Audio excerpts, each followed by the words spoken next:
Bonjour et bienvenue sur le blog du coordinateur SSI où je vais vous présenter aujourd'hui SR, un fabricant donc de SSI qui a des nouveautés à nous présenter.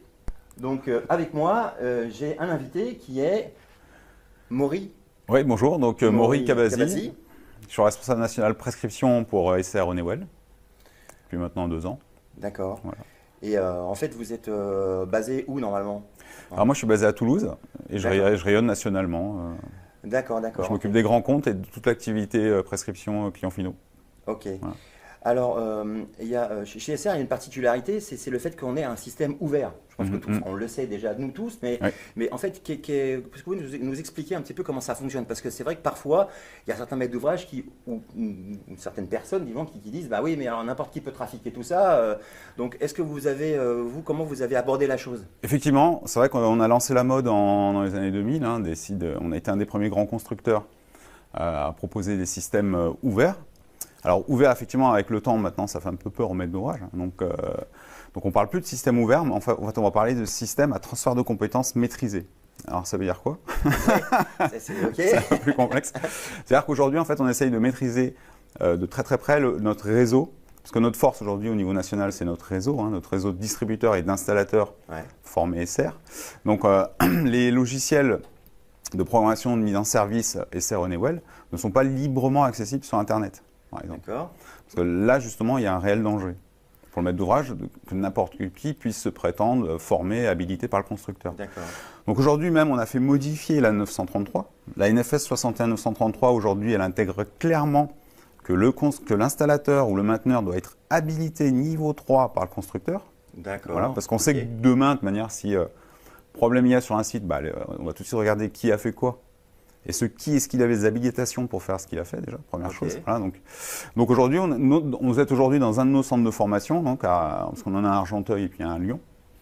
On reçoit en permanence notre réseau de distributeurs, d'installateurs, nationaux, régionaux, et ils suivent un programme de formation sur nos ECS, nos CMSI. Par exemple, sur un programme sur une ECS IQ8 Control FlexS, ça dure 4 jours. Programme sur la partie CMSI 8000, ça dure 4 jours. Il y a un QCM en entrée, QCM en sortie. On contrôle quand même le niveau d'entrée. Voilà. Ils ont compris, donc exactement. Ils n'ont pas dormi. C'est ça. Donc il faut qu'ils aient la moyenne au QCM de sortie. Et là, on leur délivre. Et la moyenne chez nous, c'est pas 10 sur 20, c'est 12 sur 20. Voilà, ça c'est la particularité. Et au bout de cette formation de 4 jours, s'ils passent avec succès le QCM, on leur délivre une vraie habilitation niveau 3 qui est nominative entreprise technicien. D'accord. Donc en fait, c'est vraiment lié à l'entreprise des techniciens. Si jamais le technicien s'en va, il va falloir qu'il repasse cette habilitation. Voilà, c'est ça. Il va falloir qu'il repasse cette habilitation. C'est dans une autre société, je veux dire, par là, d'accord. Exactement, sous forme d'une demi-journée de mise à jour. On ne lui refait pas passer 4 jours de formation, forcément. D'accord, ok. Mais alors, par contre, est-ce que cette habilitation, elle dure ad vitam aeternam ou comment ça fonctionne? Bonne question, parce que justement, on avait ce problème de contrôle continu dans le temps, puisque dans tout système qualité, il y a le contrôle, mais il y a aussi le contrôle continu, ce qu'on appelle simplement. Donc ce contrôle continu, en fait, pour pouvoir quelque part avoir un vrai contrôle de notre réseau, les logiciels de programmation de mise en service, une fois que le technicien l'installe sur son PC, ce logiciel va fonctionner 2 ans. Au bout de 2 ans, le logiciel va s'arrêter. Et donc le technicien doit passer une demi-journée, doit faire une demi-journée de mise à jour. En fait, ça l'oblige à se faire recycler tous les 2 ans. C'est ça. Exactement. Sinon, le logiciel, il dit non. C'est une garantie dans le process de suivi de formation, voilà, il y a un réel suivi qualitatif du niveau de compétence des techniciens. Et ça permet surtout de contrôler le réseau et que nos logiciels ne se retrouvent pas comme ça en main de techniciens qui n'ont pas fait de mise à jour pendant 4 ans, 5 ans, 6 ans, parce qu'aujourd'hui on est sur de ceux qui installent du coup. Exactement, complètement. C'est une garantie pour le maître d'ouvrage d'avoir un vrai réseau d'installateurs habilités et avec une vraie habilitation niveau 3 et un contrôle continu dans le temps. Voilà. D'accord. Et du coup, là, il y a beaucoup de sociétés qui ont été habilitées. Oui, aujourd'hui, le réseau national, c'est 260 raisons sociales sur le territoire. D'accord. Et 1200 techniciens habilités niveau 3 dans nos bases de données aujourd'hui actifs sur le territoire national. Donc c'est une vraie garantie pour le maître d'ouvrage de trouver un mainteneur, enfin une entreprise de maintenance, et quelle que soit son implantation au niveau national. D'accord. Alors, vous avez aussi des partenaires distributeurs. Exactement. Notre force, c'est notre réseau de distributeurs, bien sûr, parce que ce sont des raisons sociales indépendantes. En fait, ils ont du stock, c'est comme des Voilà, grossistes. l'énorme avantage, c'est que dans chaque grande ville, dans chaque région, on va avoir des distributeurs qui ont un stock en local, un comptoir de vente aussi, pour les électriciens, et des techniciens de mise en service et de maintenance. Donc, avec souvent même des hotlines, de dépannage, d'intervention. D'accord, merci pour ces explications. Ouais. Donc maintenant, on a bien compris comment fonctionnait SR. Est-ce que vous pourriez nous parler d'un matériel qui est assez récent? Je crois que vous l'avez mis en place il y a 2 ans. Oui, c'est ça, on a lancé il y a 2 ans une nouvelle gamme de produits entrée de gamme, on va dire. D'accord. Donc, ils sont là, notre centrale S-Line et S-Com. Donc, la S-Line, particularité, c'est un ECS conventionnel, 8 zones, 8 lignes de détection. Les gros plus, c'est que cet ECS intègre un des seuls ECS du marché conventionnel à intégrer un afficheur LCD, avec mémorisation des 10 000 derniers événements. Donc, cet ECS existe en version 8 lignes conventionnelle, 8 lignes conventionnelles avec 4 fonctions CMSI intégrées éventuellement. Hein, c'est le modèle que vous avez ici, par exemple. Un des points forts de cet ECS, c'est qu'elle dispose de 4 fonctions CMSI, émission, manque, de tension en commande, contact sec, et avec ou sans contrôle de position. Et le dernier point fort qui le différencie de ce qui existe sur le marché, c'est que c'est un ECS qui, dans sa version CMSI, intègre une vraie AES intégrée. Donc il n'y a pas besoin de rajouter d'alimentation extérieure à ce produit-là, qui est un gros plus. Et la S-Line, la variante, c'est l'ESCOM, donc c'est le même ECS CMSI compact, mais qui va vous permettre de gérer un bus rebouclé de 127 points avec des longueurs de 3,5 km. Un des gros points forts de cette ECS aussi, c'est qu'elle va vous permettre de la lecture des taux d'encrassement, même sur la gamme de détecteurs conventionnels S-Line. Voilà. Alors attends, vous êtes en train de nous dire que vous êtes capable de détecter que tel détecteur à un endroit bien particulier de la ligne sur le circuit de détection, il y a un détecteur en particulier qui est plus encrassé que d'autres, voilà. Du conventionnel. Dans l'opération de maintenance annuelle, avec un simple outil qui s'appelle le pôle SR, le technicien de maintenance peut aller lire l'encrassement des têtes infrarouges de tous les détecteurs, complètement. Ce qui n'impose pas, en fait, c'est bien, vous me direz, c'est bien, c'est beau, il peut aller lire. Mais l'intérêt pour le maître d'ouvrage, ça va être qu'on ne lui impose pas aujourd'hui le reconditionnement systématique tous les 4 ans ou 5 ans de son parc de détecteurs. Donc ça aussi bien en conventionnel qu'en adresse à bien sûr. Alors justement, peut-être que vous avez fait un comparatif par rapport sur une EHPAD avec 300 détecteurs, c'est ça? Oui, c'est ça. Sur une EHPAD de 370 détecteurs à peu près, si on a fait un estimatif avec un coût unitaire de 40 € à peu près le détecteur reconditionné pour le maître d'ouvrage. Hein. Ça veut dire avec la main-d'œuvre, déplacement, retraitement des détecteurs reconditionnés. On est arrivé sur une simulation sur 8 ans, avec une imposition tous les 4 ans, c'est un coût de 19 000 € pour l'exploitant, sur 8 ans. Le reconditionnement de 370 détecteurs, je vous laisserai faire le calcul. S'il fait reconditionnement tous les 6 ans, donc au bout de 8 ans, il aura reconditionné que la moitié, on va dire, des détecteurs en moyenne, on va dire. Et donc ça c'est un coût de 9 000 € annuel. Alors qu'avec un système SR, maintenant on a près de 17 ans de retour d'expérience sur du parc installé par de nombreux maîtres d'ouvrage.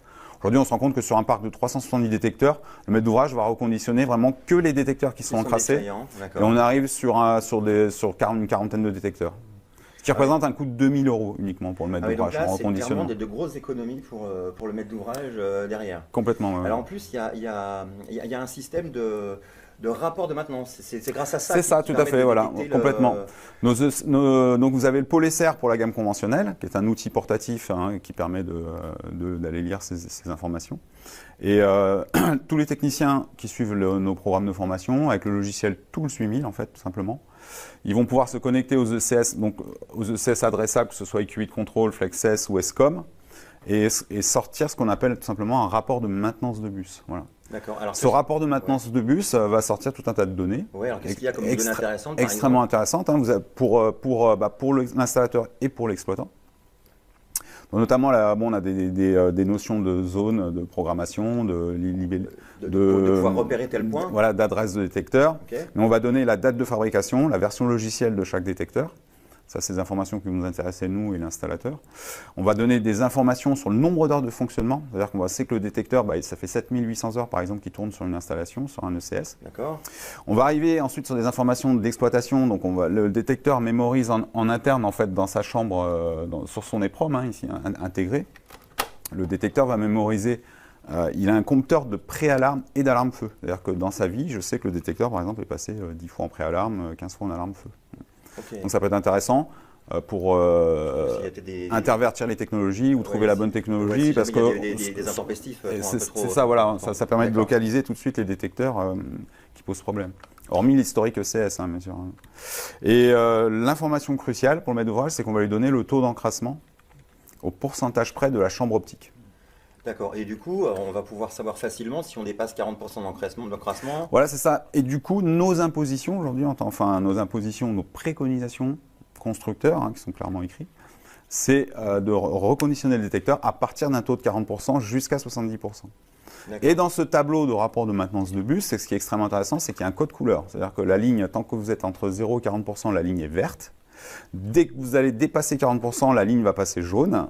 Et au-dessus de 70%, la ligne va passer rouge simplement. Donc là, il faut remplacer le détecteur immédiatement. Alors j'ai une question, est-ce que le maître d'ouvrage, lui, peut se faire ce rapport lui-même en appuyant sur un bouton, paf, il se sort quelque chose, ou alors il faut absolument passer par un technicien? Non, ça c'est le technicien de maintenance du site qui est habilité, qui a l'habilitation de niveau 3, qui a le logiciel pour faire ce rapport. À chaque fois qu'il vient faire sa maintenance, exactement. Il va ressortir le rapport de maintenance correspondant. Et du coup, le maître d'ouvrage va pouvoir savoir s'il faut ou pas changer les détecteurs. Et ça, c'est dans notre philosophie globale. Dans la philosophie globale SR, notre